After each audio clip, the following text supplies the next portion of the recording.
Hey, everybody. Welcome back to another episode of You Haven't Seen That Podcast. I'm Isaac. I'm Elva. And this is the show where we cover movies on the growing list of films and has people asking us the question, You haven't seen that? I whistled really hard on that one. It's staying. Thank you again for joining us. And if you're not familiar, we're also doing these intermissions live, so stay tuned to our social media, Forehead Films, Forehed Films on Instagram and TikTok.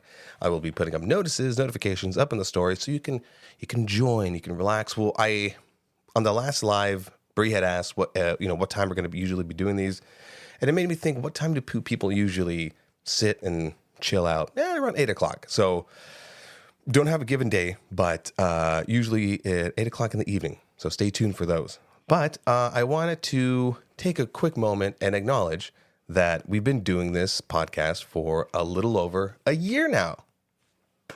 Oh, wait, hold on.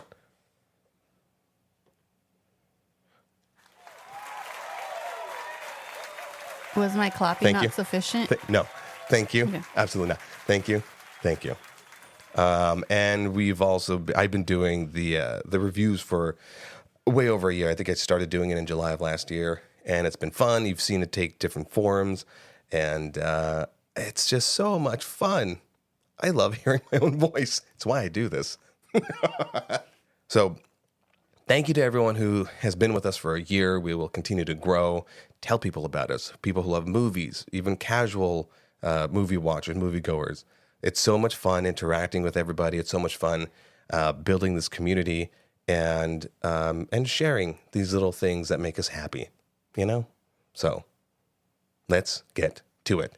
So today we're going to be covering two movies that we saw, and we're going to be covering a couple of trailers of upcoming movies. And again, we cover trailers that of movies that we intend to go see.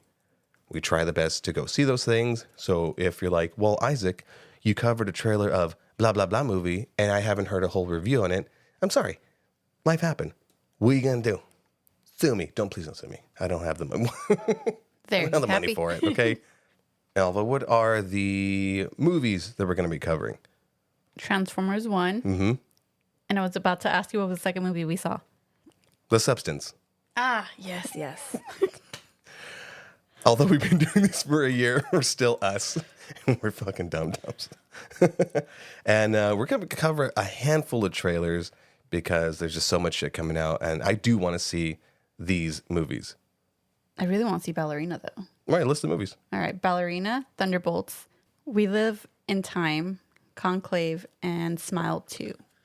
Let's start off with the trailers. Okay. What do you want to cover? Ballerina. All right, tell the people about it. Oh, I'm getting my thing out. You can go start first. Okay, so if you're a fan of all the John Wick movies, they did it. They're doing a spinoff. They did it. It's coming out. When the hell is it coming out? June 6th to 2025. But it was originally supposed to come out when? June 7th, 2024. Jeez, because? They wanted to have more time to film some of the action sequences. And if you're not familiar with any John Wick movies, where have you been? Under a rock? So much fun. I love all the John Wick movies.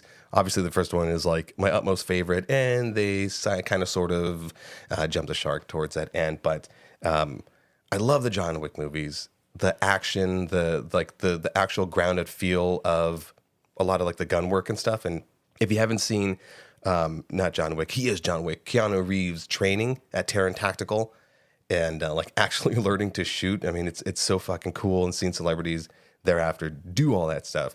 And now we get to see Ana de Armas do all of that. And in this trailer, she fucking looks badass. We've seen her in some action movies in the past. I can't name off the top of my head, but one of them, she popped up in 007, the latest one. What is it? Never Say Die or Die Another Day or something like that. But she No Time to Die. No Time to Die. I was close. And in that one, like, she kind of was a newbie to that. And her character was sort of a newbie, so you didn't really get to see her be like a complete badass. This trailer, she does all of that shit, and it's fucking awesome. I feel like it's basically her going to be the girl John Wick. No, yeah, absolutely. Yeah. When does this take place?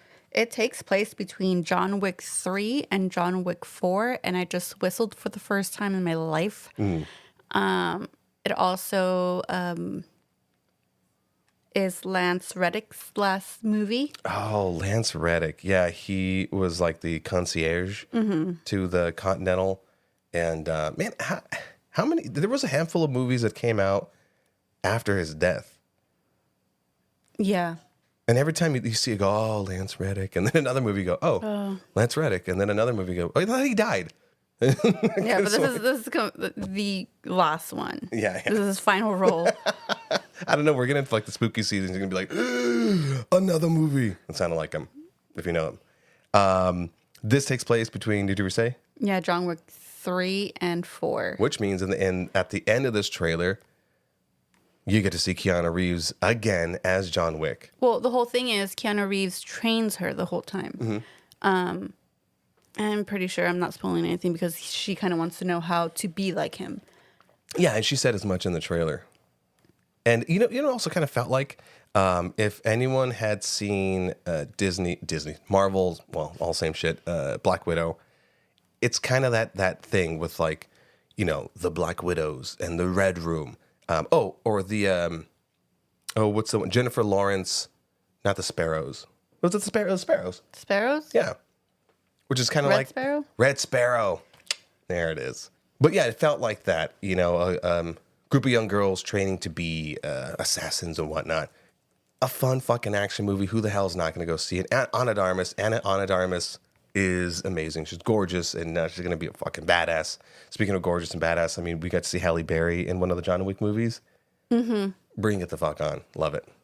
What is the next one you want to cover? Thunderbolts.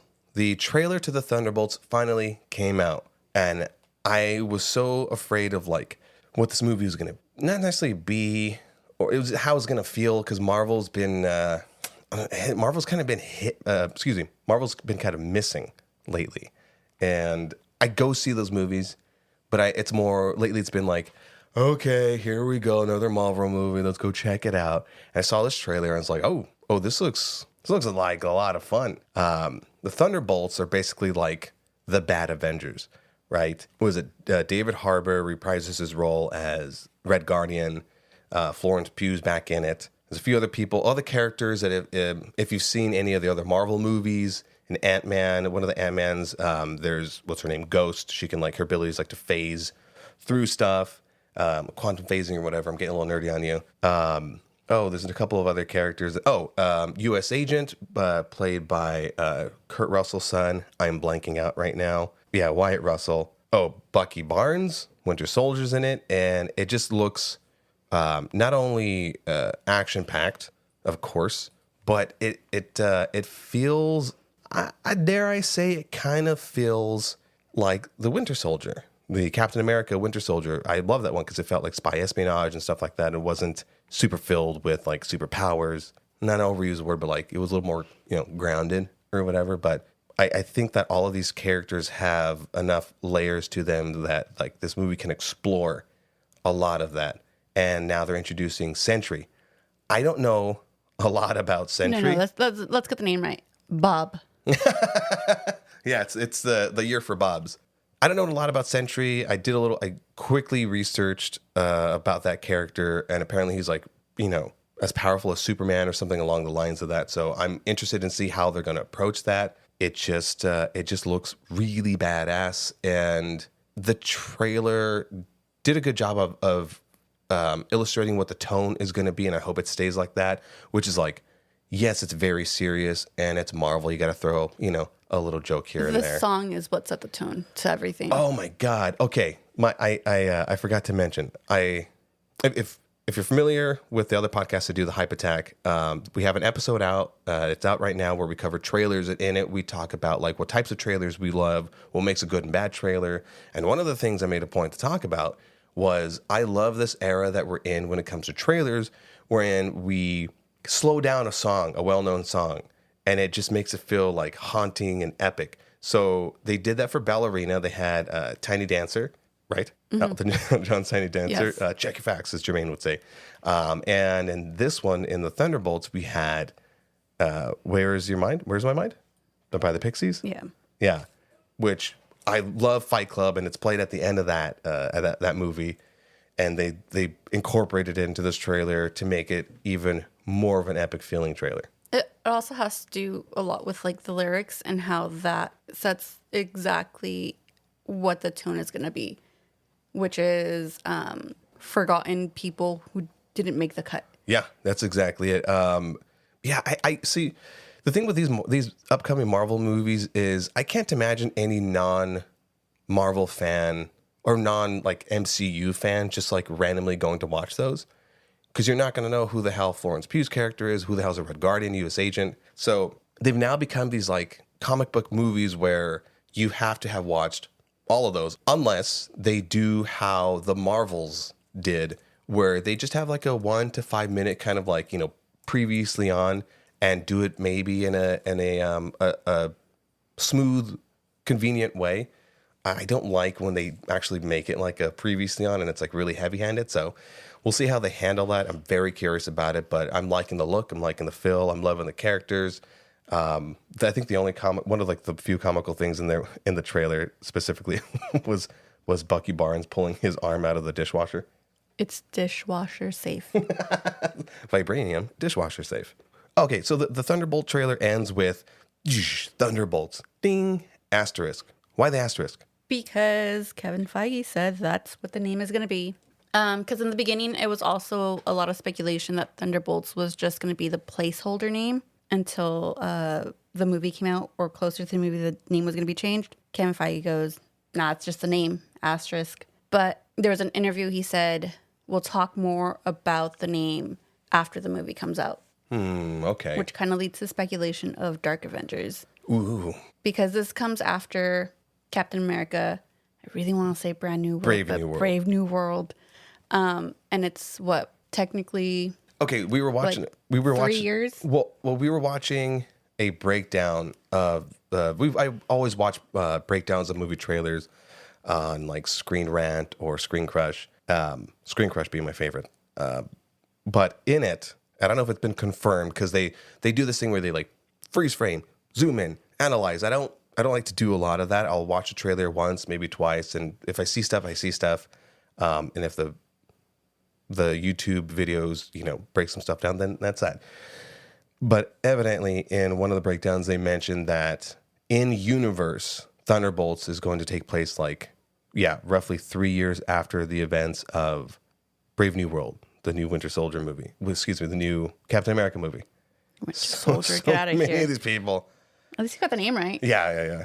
So I'm very curious to see how that's going to factor into this movie at all. Because we've talked about Brave New World, that trailer, and how you get like the Red Hulk and Bucky's now a congressman.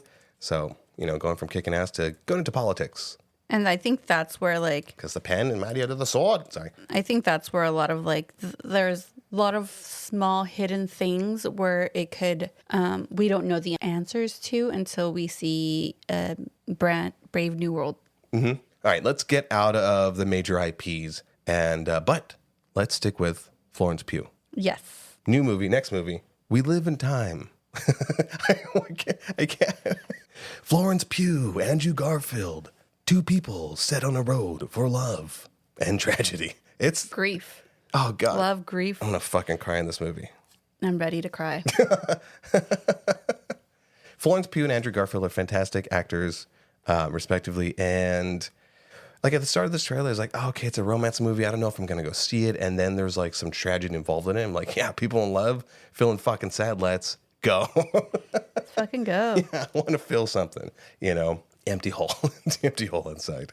This role is one that Andrew Garfield said that he's ready to go back into acting again. Oh, good. Yeah, good. Because he, when he did Tick, Tick, Boom, I don't think I've seen him in a lot of other stuff. That was a good one. Tick, Tick, Boom was fantastic. That was based off of a true guy as well, tragedy.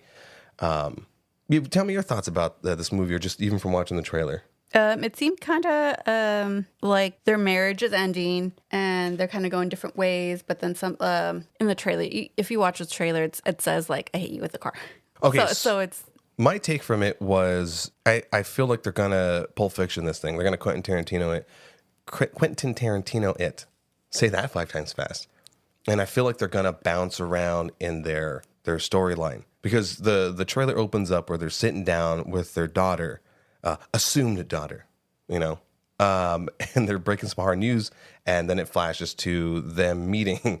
But yeah, I thought like, oh, he's gonna have amnesia because he goes, I don't know who you are. Who are you? I think this movie is a lot of like time traveling back and forth between present, past, and maybe future. Yeah. But I want to know how they do it to where it looks good. Well, they just got to watch a lot of Tarantino movies and be like, okay, and write their notes down and make it fucking happen. But I think it's going to be a strong movie. This is from A24 Studios, so we've done a whole episode on the Hype Attack, which I actually don't think it's come out yet. But I love A24. A24 does a lot of good horror movies and suspense, but they also do a lot of romance and tragedy very, very well. So I am extremely excited to see this. What'd you see? I'm gonna cry. These are the scenes. Okay, so yeah, we're looking at something where it shows what the sequence of events are going to be in that movie. What's tricky about jumping timelines like that is usually you can't. It has to be connected in like, it has to be contrasting what they just went through or juxtaposing it. It can't just be like randomly. Now let's see how they all started at the beginning and shit like that. So I'm sure they're going to handle it well. Like I mentioned, A24. I don't know who the writer is on that movie. Oh, got you. Or the director. I'm sure they'll do a good job. I bet that's one of those things where like they read the script and, you got to go fucking do it. Well, I know since Andrew Garfield is very much not into the acting thing, and I think he picks his roles. So I think he read it and he's like, yes. Okay. If you haven't seen that trailer, by the way, after this, or maybe even during it, I don't know if you're able to like, picture the thing. Go and check out this trailer for We Live in Time. I keep forgetting the name of it. Directed and screenwriter, directed by John Crowley, known for Brooklyn, and written by Nick Payne, who also wrote The Last Letter from Your Lover. I am not familiar with any of those. Oh, God. But if you guys are, then that might mean something to you. And this next one, Alva put on the list because I did see the trailer, and it has a lot of good actors. But I don't know if I'm just like in this phase of wanting like really intense movies that she's going to have to drag me to go see this one. I'm going to drag you to go see this one. All right, tell people. And it's going to be Conclave. It's starring Ralph Fiennes, Stanley Tucci. Ray Fiennes. That's how it's pronounced. The guy who played Voldemort. Ray Fiennes. Ralph Fiennes? Ray Fiennes. Whatever. Carrie Elwes.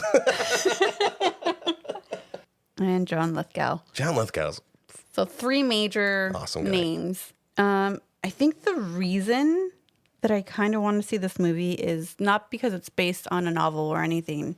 Just like seeing certain actors in either like a trailer or anything or being mentioned like they're going to be coming out a new movie, it instantly makes me intrigued. Mm-hmm. So hearing these 3 names in it, and I'm just like, I'm in. I don't care if it's going to suck. Let's see. Because they kind of don't have any crabby roles. Stanley Tucci's really good. He's strong. He does really good cooking things on TikTok. Oh my God. I don't know if that's going to translate to him being taking a good role. I'm just letting you know, it popped in my head. I just imagine like the cooking videos. The casting director go, Mr. Tucci, I love your cooking videos. You're fucking hired. What's the role? A cook? No. A fucking priest. Oh yeah. It's basically the whole like voting for a new priest or a new pope, and that's it. That's the whole thing. That was my takeaway from the trailer as well. I go, okay, the Pope dies and they have to vote for a new Pope, but there's so much like power struggle. I go, okay, it's not my thing. But I thought the same thing about like House of Cards, although that's a show, and so you have a whole, many episodes the same to do thing that. about like what is it? Blink Twice. You're like, I don't want to see that movie. Then you came out like that's a great movie. But that was because not only did I not hear about it, but I didn't know that it was going to be like an intense like thriller.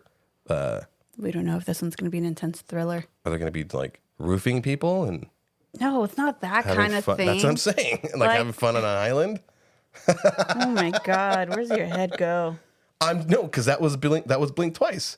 That was the movie. Excuse me. It is a thriller though. Anything else you want to add to Conclave? You're going to drag me to see that. Yeah, I'm dragging you to a lot of these movies. I will admit when I'm wrong and stuff. I'll go see it, and then I'll be like, I fucking loved it. Whatever other movie comes out. Mufasa. You're right about that one. Or, any other Disney movie? Oh, the one with the wild robot or whatever it is. Yeah, I've been hearing a lot of good stuff, so we'll have to see that one too. Okay, moving on. All right, last on the movie trailer, Smile 2. If you've been to the movies lately, they play the fuck out of this trailer often, and we're gonna go see it. I love the spooky, creepy movies. Duh. But I don't know if we were asking for a sequel to this movie. I like the first one a lot. And I know a lot of horror films kind of like don't stick the landing. I say it all the fucking time. But that one did. I didn't know there was going to be a sequel. Yeah, I didn't know there was going to be a sequel. I thought it ended perfectly fine. Like I said, no one was asking for this movie, but it's not to say that I'm not going to go see it. It was the same beats. This one is starring, I forget her name, but she played Jasmine in the live action Aladdin movie. She played the Pink Ranger in the not so popular Power Rangers reboot thing. Oh, yeah, her. Naomi Scott. Sosie Bacon's back? Mm-hmm. Yeah, the first one was starring Sosie Bacon, which is Kevin Bacon's daughter. And I forget her mom's name. But it's a lot of these like horror films I love because they feel if no one's familiar with like the podcast I listen to, I love the No Sleep podcast. And if you're not familiar with the No Sleep podcast, they are like really well produced radio plays essentially, where it's like, 20, 30-minute stories. There's a few stories in there, but they're pulled off of like a subreddit, the No Sleep subreddit. It used to be the Creepypastas. And what's really fun about those, like with Smile and like with The Substance, that we're going to cover in a minute, is I love these, what's the word? These movies that aren't IPs. They don't belong to like a big property or a big franchise, nothing like that. They're a standalone thing with a new idea, and we get to see a movie about it. A lot of times, a lot of those movies kind of like get left, they're forgotten, and you happen to find they're like low budget and they're like on Netflix and stuff like that. My mom loves to watch those. She loves her bad movies, her bad horror films. These ones that have been coming out lately feel like people give a shit about like the horror genre or the suspense thriller genre. Let's get into our movies. Let's talk about it. Transformers 1. I loved it. Done. Next movie. Transformers 1 is starring Chris Hemsworth, Scarlett Johansson, Brian Tyree Henry, Keegan-Michael Key, and John Hamm. Almost smoothly got that one out. John Hamm. I was really skeptical going into this movie after watching the first trailer because it feels like, this is Jermaine's term, feels like a Pixarification of the Transformers. It's an origin story of our Transformers. They're on Cybertron. It's animated. Like, a lot of, from when we first saw the trailer, it just didn't feel like something I was going to be interested in. And people wanted to go see it, and I started hearing good things about it. And I go, okay, I've heard enough good things about it. I'm gonna go check it out. And me and some of the gang saw it and had so much fun with this movie. If you have kids, you can take them to this movie. They're gonna have a shit ton of fun with it. If you don't have kids and you like Transformers, just go see the movie. You're gonna really love this movie because it's epic. And it's funny at times, but not like overly done, but it's still a kid's movie. And it had so much heart in it that I really didn't expect it to have. But why? Because it's a kid's movie? Yeah. I mean, I know kids' movie has, they have heart in it, but, sometimes it's like a little throwaway thing and then they get back. It's like a heart to, I don't know, like a heart to story ratio. Have you not seen any Disney movies? No, I mean, I love all the Disney movies. I'm not saying that about that, but like there's other animated kids films that are just more, it's a ratio thing where it's like, oh, it's more fun and funny than anything else and like, minimal on the epicness to the point where like I'm watching this movie and I'm like, oh, it's technically a kids film, but I'm not feeling like it's a kids film. It's just, I feel like they balance it out very well is all I'm saying. I'm not shitting on all kids films. Jesus Christ. I mean, there's Anastasia. There's that great fighting scene there. Anastasia. Susie can probably agree with that. There's also, was it that Swan Princess movie that also had heart in it? You're talking about old ones. Give me some recent ones. Sing, Pet's Life. Mm-hmm. But how big and flashy and comical are those movies? How to Train Your Dragon. Same thing though, compared to like Transformers, where yes, they have a lot of those like really funny moments, just like to keep the kids paying attention to all the stuff. But what I'm saying, it's not like there isn't any of that kid humor. It's just a balance. Now, hear what I'm saying? It's just a balance. That's all I'm saying. See, even Wish Upon a Star. There's a lot of movies. I'm not saying that there isn't. I'm just saying, in particular with this one, it just felt less of a kid's movie. God. There you go. Chris Hemsworth voices Optimus Prime, and I was very interested, skeptical, whatever. I was timid into going into it because I don't really know him for being like a voice actor. Peter Cullen? Peter Cullen. Always say David. Because Optimus Prime has such a unique voice, such a unique feel. Peter Cullen, if you're not familiar, voices a lot of characters, one of which is not just Optimus Prime, but like Winnie the Pooh. So, you get like a Autobots roll out. Oh, bother. I can't do it. Oh, bother. There you go. Oh, perhaps for a smack of honey. See, having a sick voice makes it a little harder to do. Anyways, my point being, I just don't want to do that impersonation, but the character of Optimus Prime is like a very serious one. He's really not joking and shit like that. And yes, in this kids movie, you kind of have to do that. I didn't feel like they did it too much. And Hemsworth, man, so many moments in that I go, yeah, that totally sounds like a young Optimus Prime. I wasn't pulled out of those. There was maybe a moment or two, maybe an accent got forgotten and thrown in there, but overall, I think he did really good. I was also surprised and impressed by Tyree Henry. I already forgot his name. Brian Tyree Henry. And obviously, you have to have Keegan-Michael Key be Bumblebee, because everyone knows like Bumblebee can't talk. But in this one, it's an origin story, so it's before his voice thing gets damaged. And boy, does he talk. He gets ADHD. He is the comic relief, so you could do that. But the exploration of Cybertron in this movie and their dynamic of like how they came up, I thought it was a ton of fun.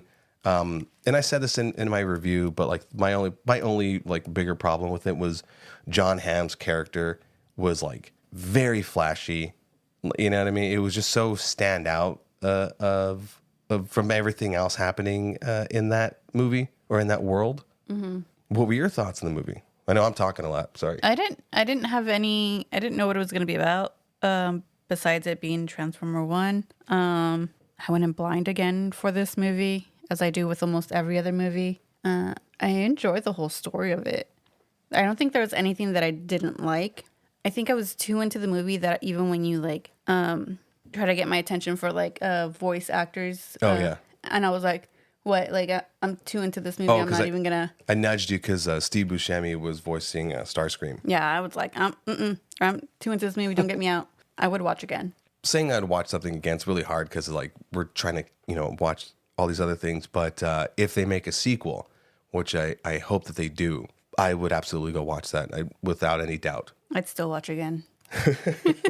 Now we're nearing the end of the episode, and let's talk some serious shit. The Substance. Yes. I don't feel like, I think recently it's been advertised a little more, but like this one almost got by me. It really almost got by me. I was like, Demi Moore, feels like a low budget movie, whatever. Saw like a glimpse of it, and I forget what about it like caught my eye, and watched the whole trailer and thought, whoa, like Demi Moore in this thriller horror movie. I don't know. It feels like it's not to overuse this word, but like an allegory of fame and beauty with some interesting concept. And like I mentioned before about like the No Sleep podcast, this felt absolutely like an episode of the No Sleep, where it's, you get to know these characters quickly enough so you care about what's happening to them. And then they introduce this idea, this sci-fi kind of idea, and how these characters roll with it.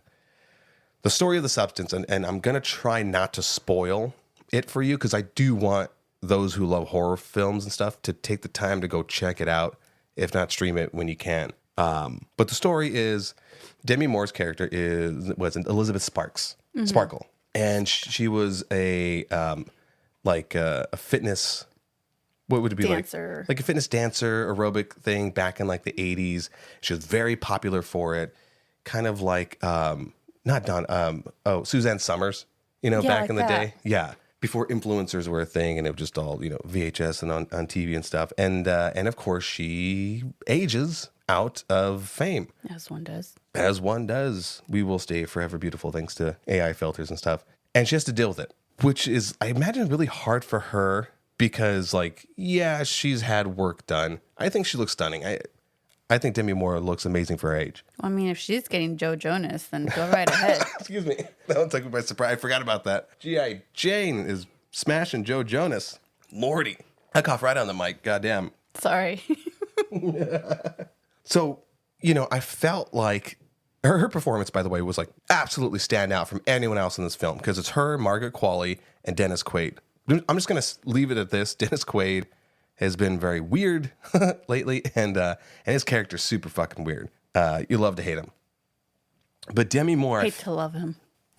But Demi Moore's character as Elizabeth Sparkle, I feel like she dug deep into, from, you know, her past of having to deal with that and just channel it in this movie in so many intense scenes. Oh, so many intense scenes. So, like I said, so the story is she gets she actually gets kicked out of her like agency or whatever. And I mean, it's literally like within days of being forgotten by Hollywood and all her posters and taken down, all her billboards, she gets approached by someone who gives her, you know, this USB stick. It says The Substance, and subsequently tries out the substance. Now, when I saw the trailer, and I'm not going to try not to spoil much.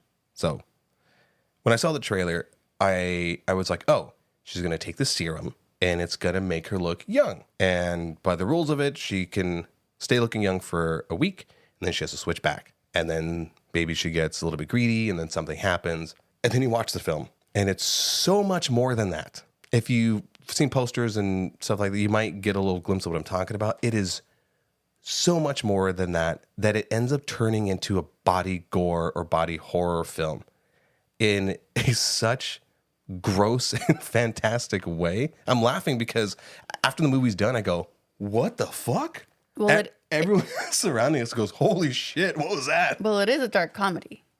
So if you heard me laughing, you understand why. Yeah. There is a lot in that film.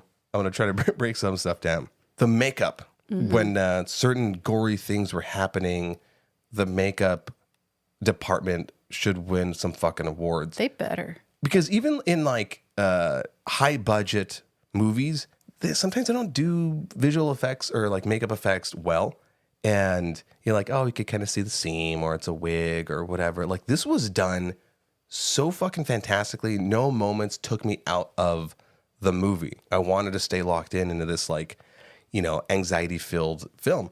And when you're with the younger version of her character, who she calls Sue, it is shot like a magazine.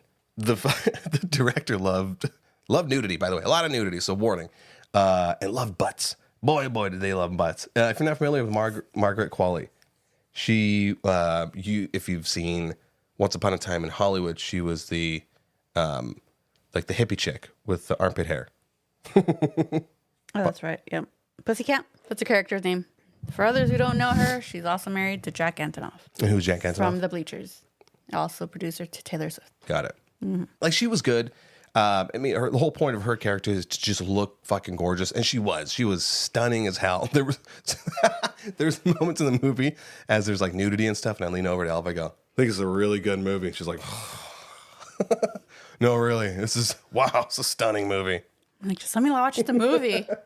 So like, I don't really have a lot to say about like Margaret Qualley. It was a strong performance, but Demi Moore fucking stole this shit with all of the intensity and all of that. I'm overusing that word, body gore, body horror. And I'm going to be a nerd for a minute, but like the sound design in this film with the body horror and all the gross scenes makes it like that much more gross and worse. And I usually don't like look. Usually, like if a horror thing is happening, I'm like, oh, whoa, yeah. And in this movie, I'm like, ooh, oh God, like it was intense. Oh, I love seeing you squirm next to me because it was not phasing me, but you were over there squirming. It was amazing. And I think that's what made me understand where the dark comedy was in it, because it's meant to make the audience squirm. Okay. So seeing you squirm gave me that like little like you're squirming, like there's like it's fake, but you're call that sadism. But you're portraying it as your mind's portraying it as it's like realistic because it doesn't look that way. Yeah, no, I mean I was like, you know, I and a lot of times in movies I want to be, locked into it. I want to be part of that movie, and it did that. But going back to how it was shot, it was like a lot of close-ups, and you didn't leave like two locations, and there's this like sense of claustrophobia to the point where it's like you feel uncomfortable even in your own skin. And like I said, it was shot like a magazine, and you get like these like fisheye angles or up close stuff. Like I said, a lot of shots of butts. So if you're a butt guy or girl, fucking enjoy this movie. So many butts. There's so many butts. Oh my god, so many butts. Like usually I'm fine with a lot of this stuff. I'm like, yeah, butts. By the end of the film, I'm like, it's too many butts. The director's a butt dude for sure. What else about the movie? Okay, so a lot of times with horror films, it's kind of hard for them to figure out how to stick the landing, and I think they missed the mark just a little bit, tiny bit, a little tiny bit.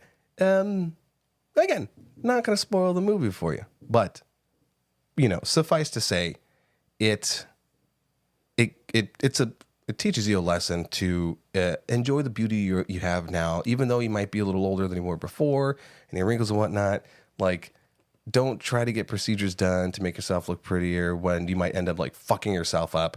You've seen pictures of people and videos of people that, they have like the cat faces afterwards and the head's all swollen and, infections and just.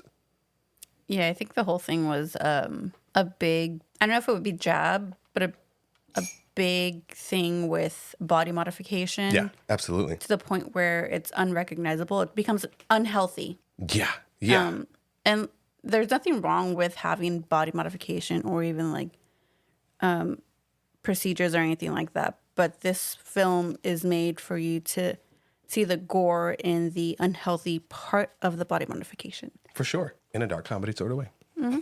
So the story keeps building and building. And by the way, not a lot of dialogue in this movie. I was surprised at that. It was noticeable, but in a positively noticeable way. Because although this is an allegory about fame and beauty and self-modification, I feel like if like our characters were like talking about their feelings and why they're doing the thing, it wouldn't have worked. And because it's a visual medium, then the director really had to hone in on that, and that was helped a fuck ton by a well experienced actress like Demi Moore. The little looks and pauses and stuff. I always say like micro expressions. She's mastered that and really, really shines in this movie. But it's so gross. It's just so gross. So anyways, certain events happen in the movie that keep getting more and more extreme. And you're like, surely it can't get worse. And then it does. And you keep repeating that phrase. And then it keeps getting worse until finally we hit the crescendo of the movie. And suffice to say, it reminded me of Addams Family when the Addams kids are on stage and then they just start bleeding everywhere and covering the crowd in blood. If you will go watch the movie, you'll know exactly what I'm talking about. That was the only part where I go, like everything up to the movie was like, and then that happened and I go, what? They did that? They went there? I don't know about this. But then it kept going. So long. It kept going for so long. It didn't stop. It went on for like 5 minutes. It was, I should have taken a bet or something like that. It was. I think towards the end, that's when I was kind of feeling like, is it over? Am I now having like a phobia of this? I thought I was having like a fever dream or something. No. It was very like Monty Python-esque where it's like they do the thing and you go, whoa. And then it keeps going and you go, okay, enough of that. And then you do it more and you go, oh my God. It's extreme again. So that was a roller coaster, a fucking roller coaster of a movie. And I highly suggest anybody and everybody to go check it out. Would you? Take the kids. It's Halloween. Halloween's in next month. Go ahead, check it out. Okay, now pull up our 2 movies. Mm-hmm. Let's play Rotten Tomatoes with you. Okay. Oh, okay. Yeah. Here you go. So that's our rundown of those movies. Watch Transformers 1. Watch The Substance. Get into the fucking spooky mood. All right, where's the Rotten Tomatoes score? Well, I can't see it. Well, just Google it. Just Google it. Okay, Just go ahead. give me a moment. Just go ahead. So, all right, now that we're closing out our episode, we like to play a game where we ask the other person what we thought that the Rotten Tomato score was for a particular movie. And if you're not familiar with Rotten Tomatoes, they rate it from 0 to 100, 70 being fresh. And I'm just going to take a moment to look it up real quick. Do, do, do, do, do, do, do, do, do, do, do. Don't look. Do. Okay, starting with Transformers 1, what do you think the Rotten Tomato score was for that movie? Oh, shoot. First, what would you have given it? What do you give it? 85. Okay, and now what do you think Rotten Tomatoes give it? 78. Oh, no. It's 89. Oh. 89%. People really love this 89. movie. What did I give it? You said 83. You said 83, right? Whatever. But you're not too far off. Now, the substance. What do you give the substance? What do you rate it? 76. You rated it a 76? Mm-hmm. What didn't you like It about felt too long. Yeah, I do feel like it could have been shortened a little bit. Rotten Tomato, what do you think they give it? 73. No. No. Rotten Tomatoes Wow. gives the substance a 90% score. Wow. Yeah, I did hear about that, and it was one of the many reasons why I was like, I gotta go fucking check this movie out. Not that I give a lot of weight to Rotten Tomato. I know I talked about it last time, but it's just like a kind of rough barometer, to maybe go check it out. And but now we can be your guys' gauge to to know whether or not to go see those movies. So just to kind of wrap things up. Well, also because like I know Rotten Tomatoes gives certain scores and it comes out like way before the movie and stuff. Usually that's what kind of creates like also like go see it. Yeah. But with the substance, I'm just like I think they did lower because it wasn't like no one was basically actively Promoting it. And Yeah, I'm like I hadn't agree. seen any It felt interviews or anything like that. it felt like a lower budget movie. Yeah, so I'm just like I think it's low. But whatever. It's Rotten Tomatoes, I guess. All right, ready to wrap up the episode? Yeah. All right. All right. Thank you guys for listening to You Haven't Seen That Podcast Intermission Edition. Once again, we are excited to go check out the Ballerina, Thunderbolts, We Live in Time, Conclave, Smile 2, and we love Transformers 1 and absolutely loved The Substance. So go check those movies out. You can see my reviews, shorter video reviews of the aforementioned on our social media at Forehead Films, FOREHED Films on Instagram and TikTok. Yeah, there you go. Spoiler free. And, the more like tighter format, so you can just, watch it in like a minute and a half or 2 minutes and stuff like that. So tell me what movies you're excited to go see. And also let us know what movies are on your growing list of films that has people asking you the question, you haven't seen that? Later, folks. Okay, bye.